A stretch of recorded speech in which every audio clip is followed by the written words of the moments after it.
Hay todo un tema alrededor de la Asamblea Nacional, incluso antes de que se instale, porque ya al momento se han presentado 18 impugnaciones contra los diputados electos que se espera puedan estar en su curul el 1 de julio. Y para hablar de ese tema y otros temas más interesantes de política, está con nosotros el diputado electo Luis Eduardo Camacho, diputado electo por el circuito 86. Buenos días, señor Camacho, bienvenido. Primero que todo, no había tenido la oportunidad de felicitarlo por la curul que logró, pero ahora hay, por así decirlo, un tema en el ambiente de intranquilidad por las impugnaciones que se han presentado. Ayer escuchamos que una situación similar se dio en 2014, cuando hubo al menos 14 diputados que no pudieron tomar posesión de su curul el 1 de julio. ¿Cómo ve usted este tema de las impugnaciones, tomando en cuenta que uno de los circuitos que se impugnó fue el 86, aunque a usted no le afecta, pero sí está incluido dentro del paquete, por así decirlo? Bueno, gracias, Nair, y a todo el equipo de noticias y aquí de Choc, y saludo a la audiencia. Mira, yo creo que hay que tener en cuenta que el tema de las impugnaciones luego de una elección no es nada nuevo.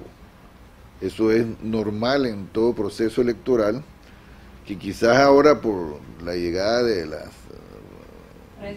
redes sociales y los medios alternativos se conoce un poco más. Esto es otra realidad, pero es normal, y está claro de que el circuito mío es el 82. Antes era el 86. Todavía tengo el chip anterior del 86. Eso fue ya la elección pasada, tampoco así. Sí. El tema es que a veces hay impugnaciones que se puede considerar que no tienen mérito, pero bueno, te explíquele a alguien que perdió que considera que puede ganar, que no impugna. Ahora, pero son $25,000 por impugnación, señor Camacho. Bueno, mira, se cambió. Yo creo que antes a mí me parece que eran $25,000 por cada candidato cuando tú afectabas una elección de un circuito. Ahora me dicen que el código, no sé si estaba así antes, pero yo entendía que era así como te acabo de mencionar, pero ahora es $25,000 por cualquier tipo de impugnación. Ahora bien, mira, no es que la persona que impugna y puso la fianza de $25,000 lo pierde inmediatamente si la impugnación le es rechazada, ya que si tú impugnas afianzando los $25,000 y pierdes en la primera instancia, que es los juzgados electorales, tú no pierdes la fianza. Pero si esa decisión tú la apelas y va al pleno de los magistrados, que es la siguiente instancia, y vuelves a perder, ahí sí pierdes los $25,000.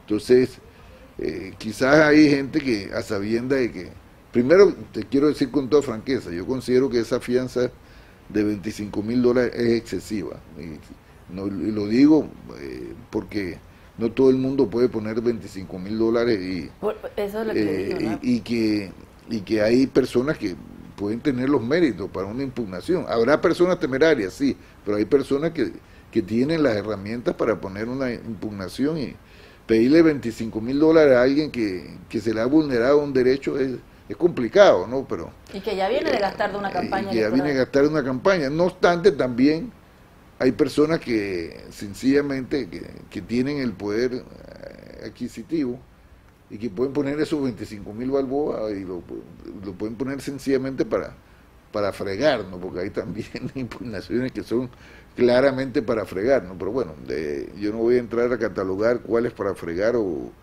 cuál no.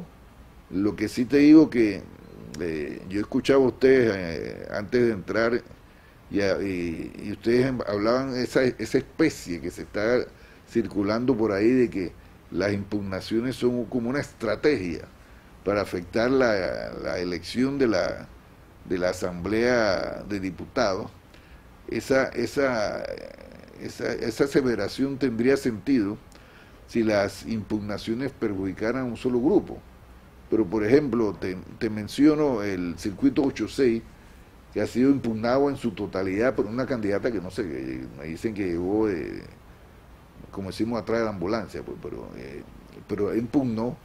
Pero esa impugnación afecta, por ejemplo, a un diputado de Realizando Meta, que es Alain Cedeño, afecta también a un diputado del PRD, que creo que se llama Buchanan, es el apellido, y también afecta a Betzeray, que es libre postulación, Betzeray, que es de libre postulación y de libre vamos. O sea, aquí no hay una estrategia para que determinado grupo no tenga los diputados que le corresponden a la Asamblea. Ahí lo que hay son las estrategias electorales de los candidatos que se consideran tienen sus derechos afectados, ¿no? Y algunos que, como te dije, nunca falta alguien con ganas de joder, como decimos.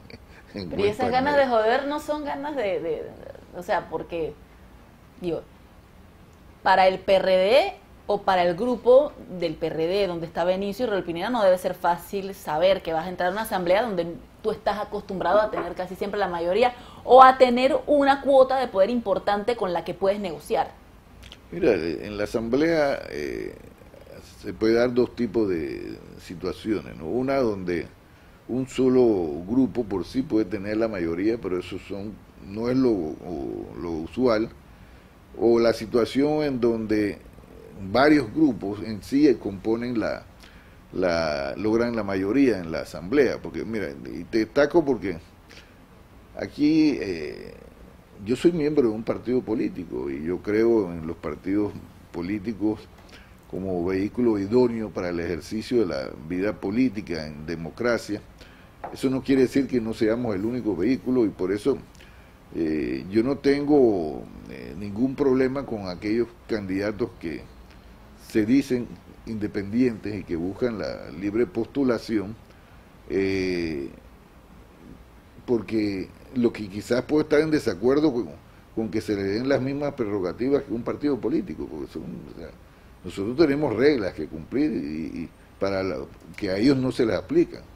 ¿Como por ejemplo? Para la competencia, por ejemplo, el tema de pasar una primaria. Si nosotros vamos a una primaria y si la perdiste, la perdiste.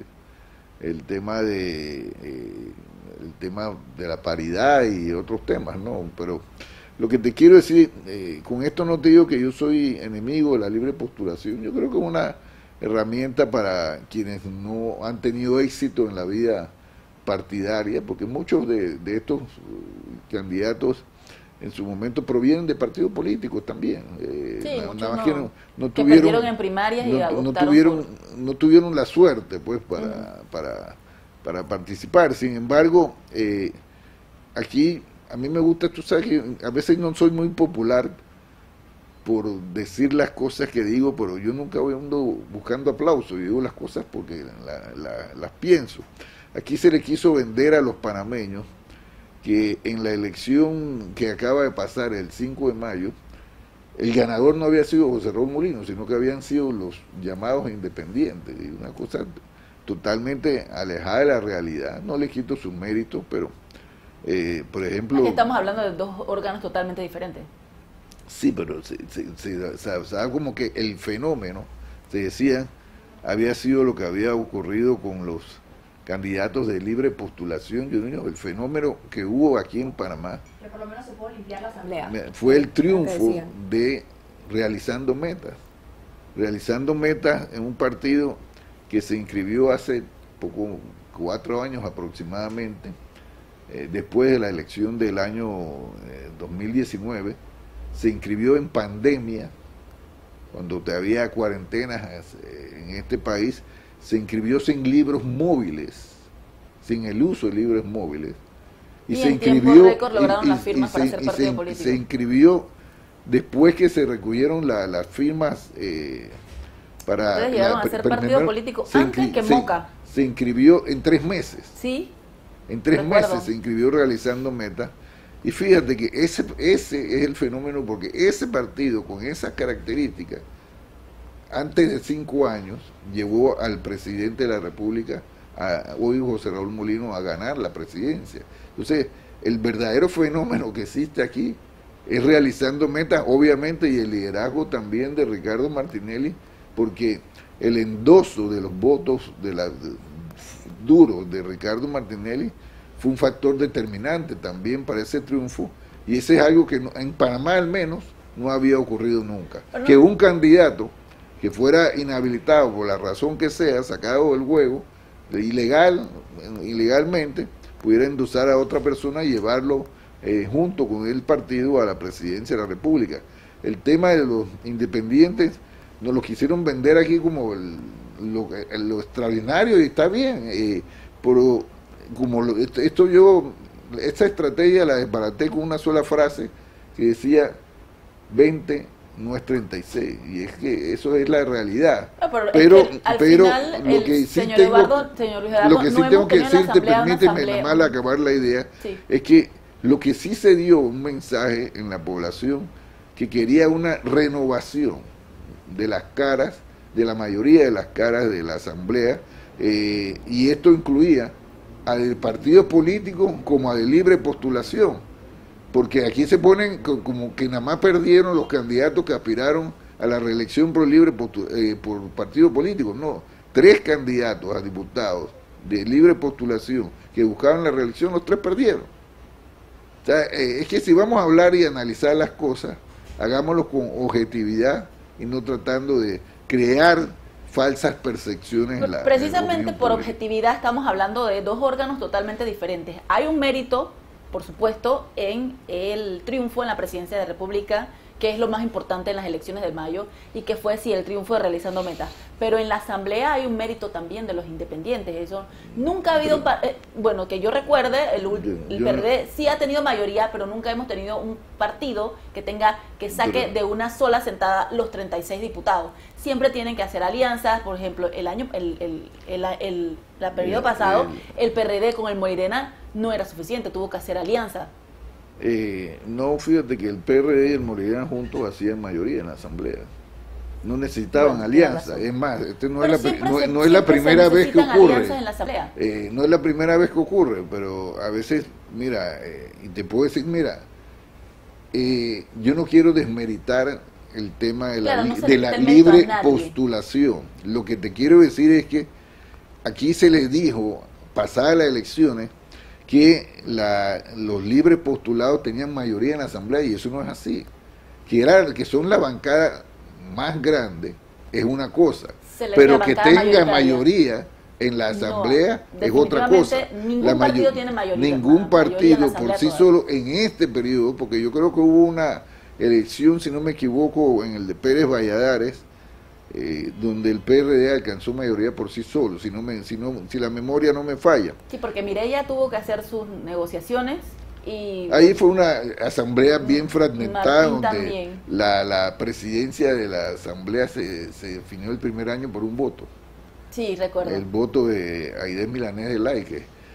Fue una controversia grande también. Fue muy curioso, y dice que hubo hasta secuestro y todo eso. Pero bueno, esas son rarezas y particularidades de la política que nosotros sencillamente tenemos que evolucionar y cambiar como sociedad, ¿no? Porque el mensaje de cambio es un mensaje de que la gente quiera que las cosas se hagan diferentes. Y es un mensaje que cree que le va a llegar a los diputados tradicionales, los que se reeligieron, los que ya estaban ahí en la asamblea pasada, que fue muy cuestionada. ¿Cree que a ellos realmente les va a llegar que las personas quieren un cambio y no quieren esa misma manera en que hicieron la gestión el periodo pasado? Mira, para mí, y lo he dicho siempre, no hoy porque sea diputado, para mí la asamblea es el principal órgano del Estado. Yo también lo considero. Yo considero Panamá un país más parlamentario que presidencialista. Bueno, eso es relativo, pero sí. Lo que te quiero decir, mira, la Asamblea, con su virtud y su defecto, es el único órgano del Estado que sesiona a puertas abiertas. Tú no puedes ver y escuchar lo que se discute en el gabinete. Bueno, cuando no nos tumba la transmisión del canal legislativo. No puedes ver y escuchar lo que se delibera en la Corte Suprema de Justicia. Sin embargo, en la Asamblea Nacional, tú sí puedes seguir presencialmente o por vía de los medios tecnológicos, pues, y fíjate que el problema de la Asamblea, para mí, esa Asamblea, hay gente que critica la Asamblea y que quiere destruir la Asamblea. No, la Asamblea es una institución que debemos de cuidar, preservar y de mejorar, porque el problema no es la asamblea como institución, el problema es la gente que desde la asamblea no llevaba las prioridades que los panameños esperaban de ellos. Y mira, y para mí el mensaje claro hacia los partidos políticos, hacia las libres postulaciones, es que los ciudadanos esperan que indistintamente de los partidos de la libre postulación, lo que se discuta en la asamblea sea prioritariamente en razón de los problemas o necesidades del pueblo, no de los diputados o de sus partidos políticos, porque para mí ese fue el problema, que la asamblea se fue divorciando, caminando de espaldas, no la asamblea, sino quienes integran la asamblea, se distanciaron, se divorciaron del querer ciudadano, dándole prioridad a sus intereses personales en muchos casos, y en otros a sus intereses partidistas o de gobierno. Y algo muy claro que yo tengo, mira, nadie votó por Luis Eduardo Camacho para que se sentara en una silla e hiciera lo que le da la gana. La gente votó por Luis Eduardo Camacho por varias razones, pero la principal es que porque confían que desde esa silla Luis Eduardo Camacho y el resto de los diputados le ayuden a mejorar su vida, porque eso es lo que quiere la gente, que le mejoren su vida, particularmente en estos momentos donde la calidad de la vida de los panameños se encuentra severamente golpeada por el tema del desempleo y el alto costo de la vida, amén de otros problemas sociales que nos afectan. Señor Camacho, usted aspira a presidir la directiva de la Asamblea Nacional. Uno de los cuestionamientos que se hizo mucho en el periodo anterior fue que hubo sesiones y hubo temas a los que ni siquiera se le permitió, o sea, la Asamblea de Puertas Abiertas, el periodo pasado no existía casi. Cuando era el tema que les convenía a ellos o que no quería que saliera, se tumbaba la señal. ¿Cómo va a garantizar, de ganar la presidencia, que realmente va a ser una asamblea de puertas abiertas y no en el momento en que venga un tema álgido, se cayó la señal del canal de la asamblea o pongo las 1000 vallas que pongo para que no se pueda entrar? Para mí tumbar las transmisiones de la asamblea, perdona la palabra, pero es una pendejada, porque la gente se va a enterar igual de lo que tú estás y va a buscar la forma de enterarse. Y eso es contrario, es una acción como una falta de respeto. Y eso es contrario a lo que debe ser una asamblea.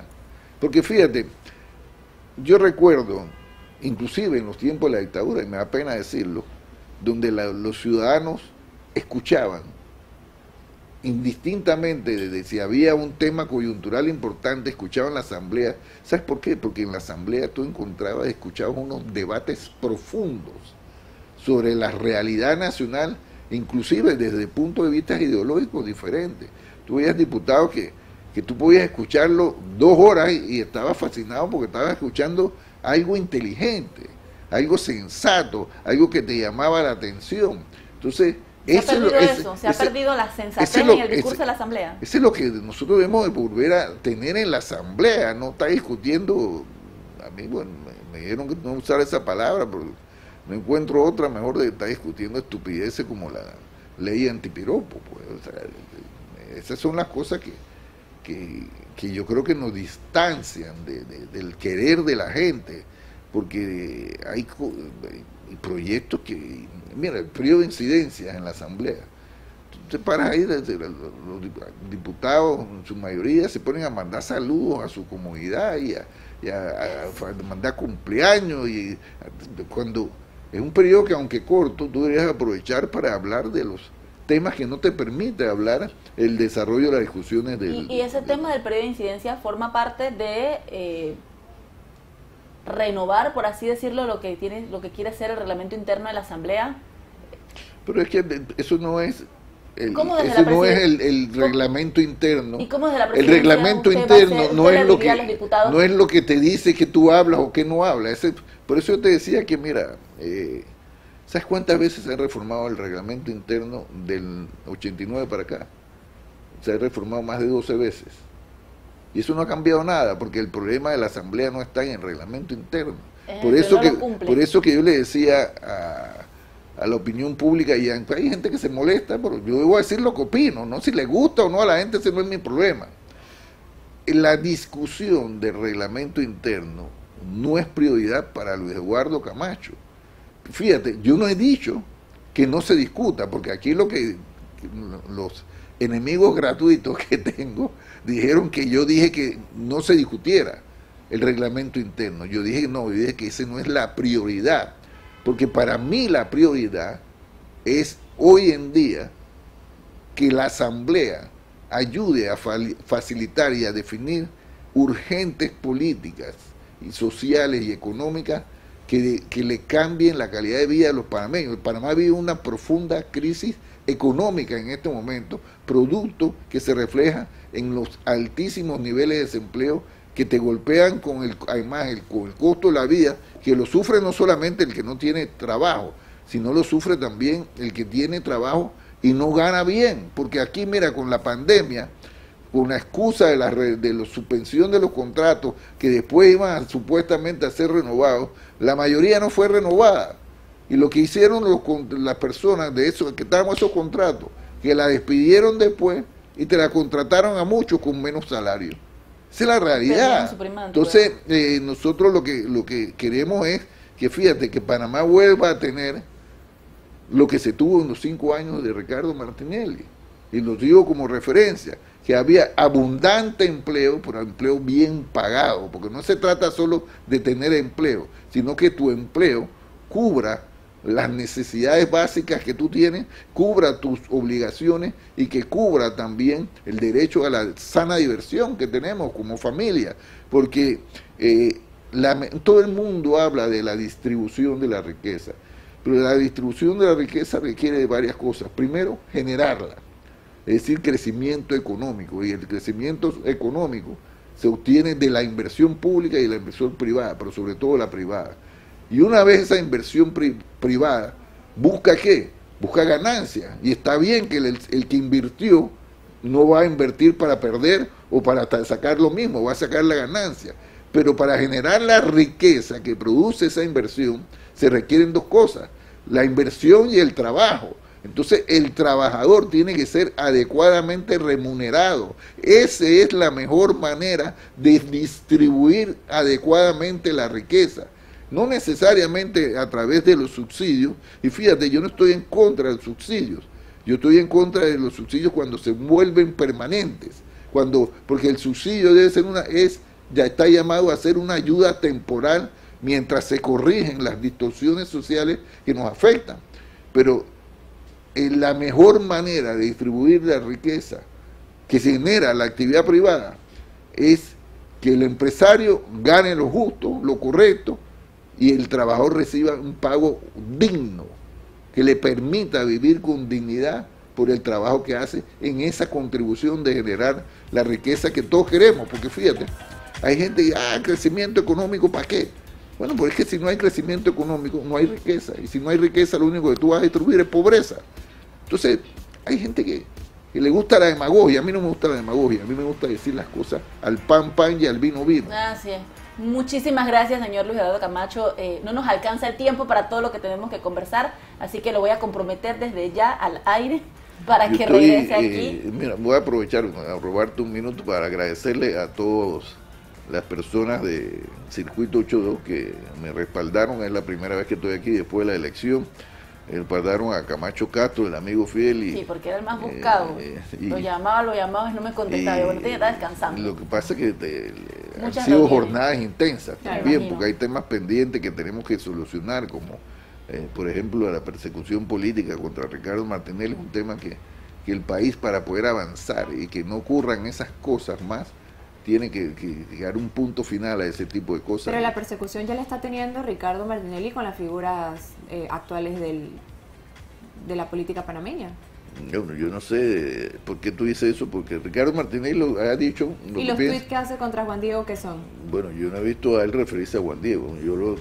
Juan Diego, quien lo mencionó, fue un medio de estos chimbos digitales que hay por ahí que dijo que de quien estaba hablando era Ricardo Martinelli, era Juan Diego. No, eso no lo ha dicho Ricardo Martinelli, pero bueno, y si lo fuera, el derecho a él a opinar. Aquí hay gente muy cómoda. Cuando atacan a Ricardo Martinelli hay libertad de expresión. Cuando Ricardo Martinelli sale en su defensa y le dice cuatro verdades, entonces eso es persecución. No, es que ese es el problema, no veamos las cosas en razón de qué es lo que me gusta y qué es lo que no me gusta. Si tú consideras que es malo que Ricardo Martinelli cuestione, de hecho, te digo, no ha mencionado a personas, mira, si yo voy por la calle y gritan, por ejemplo, ñaño, yo no volteo a ver porque yo no soy ñaño. Si gritan ladrón, yo no volteo a ver porque yo no soy ladrón. Si gritan pelado, bueno, no, yo no volteo a ver porque yo soy un pelado. Entonces, el que se sienta aludido, al que le payó la piedra. Si gritan guapo, ahí sí volteo. Ahí sí volteo. Claro. Puede ser pero yo creo que hay prioridades. Pero lo que te dijo, quiero decir es que ahí, mira, el panameño no quiere peleas, quiere soluciones. Pero fíjate, te repito, no quiere pelear de nadie. No quiere decir, ¿por qué? Porque siente que, fíjate, porque el tema aquí es que cuando Ricardo Martinelli hace una aseveración contra alguien, es malo, todo el mundo quiere caerle. Pero cuando todo el mundo lo acusa de cosas sin ninguna prueba, entonces, no, esa es la libertad de expresión. Hay que pasar la página de ambos lados. Yo lo que creo es que, mira, a los panameños que hoy están perdiendo sus casas, que están perdiendo sus carros, que tuvieron que sacar de sus hijos de una escuela que ellos consideran mejor para otra, que no consideran tan mejor, no les interesa esa pendejada que nos ponemos a discutir nosotros y que a veces los medios de comunicación también, porque hay que ser autocríticos, promueven. Es como usted dijo. Para que todo el mundo... tenemos que darle prioridad, ¿saben qué? A rescatar el país, porque fíjate, si el gobierno, ahora por eso que José Raúl Molino, Ricardo Martinelli y Eduardo Camacho siempre hemos hablado de los acuerdos nacionales, que no es repartirnos los puestos, sino los acuerdos nacionales para ponernos como panameños de acuerdo qué clase de país queremos construir, un país con riqueza, con progreso, con oportunidades para todos, eso es lo que nosotros queremos, pero para hacer eso tenemos que pasar la página, pero fíjate, el cambio que nosotros pedimos para otros, tenemos que hacerlo internamente también, porque hay gente que quiere que las cosas cambien, pero ellos quieren seguir haciendo ellos mismos. Todos tienen que dar el ejemplo, la prioridad son los temas nacionales, como dijo Eduardo Camacho, ya la política pasó, ya la campaña electoral pasó. La política siempre va a pasar. Exacto, perdón, la campaña electoral ya pasó. La mala política tenemos que dejarla atrás. Ya la campaña electoral pasó, ya se eligieron las autoridades, luego vamos a ver qué va a pasar con las impugnaciones, pero el 1 de julio se instala un nuevo gobierno y aquí la prioridad es el país. Es que si Molino lo hace bien, el presidente electo, José Raúl Molino, lo hace bien, a todos nos va bien. Exacto. Si lo hace mal, a todos nos va mal. Y a nosotros como panameños nos corresponde apoyar esta gestión de gobierno que está iniciando. En el momento que se haga algo mal, por supuesto, nosotros los medios seremos los primeros en fiscalizar y en comunicar y en denunciar. Muchísimas gracias, señor Luis Eduardo Camacho, por estar con nosotros. Le reitero la invitación para que volvamos y sigamos hablando. O sea, no la chifé, de estos temas muy interesantes. No la chifé. Sí.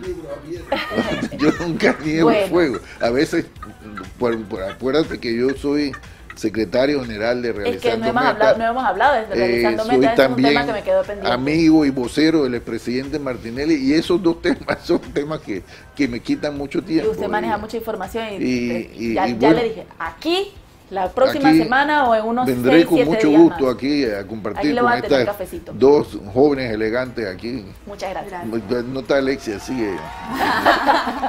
Por eso vino, porque no está Alexis. Sí. Saludos, Alexis, allá en Buenos Aires.